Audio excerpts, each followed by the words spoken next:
प्रणाम प्रणाम, हम कृष्णा माज। ई प्रश्न जब पेन्हल तू नथिया तो ऊपे बिहार हिलेला, जब पेन्हल तू नथिया तो ऊपे बिहार हिलेला। अब बात बात पे शर्मालू पटना पहुंचे।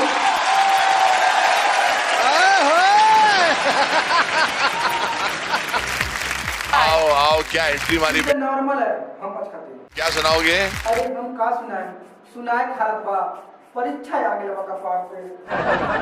परीक्षा के नाम सुन के दिमाग हमार सनकता, परीक्षा के नाम सुन के दिमाग हमार सनकता। आ जब बैठा तनी पढ़े के किताबुआ में लड़की कुन के फोटो लो।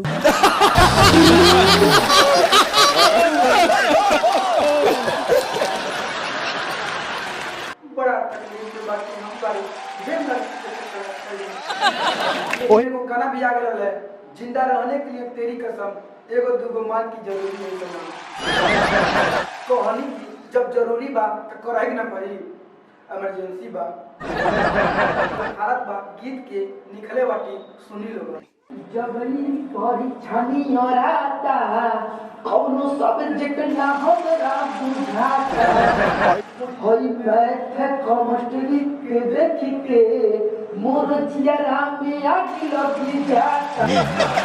फिर जस के तोस लोगी रे मन के पटौला के फेरा में अब हम फेल हो खमेरे। अब सुनी लोग कहाँ कहाँ टाका भेजले रही।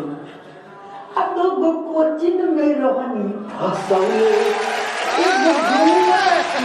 बगल हम तो बेकार भइनी कोइले में प्या में से हम रातों दिन बतियावनी मिलही जगनी लाते जूता हम खोइनी।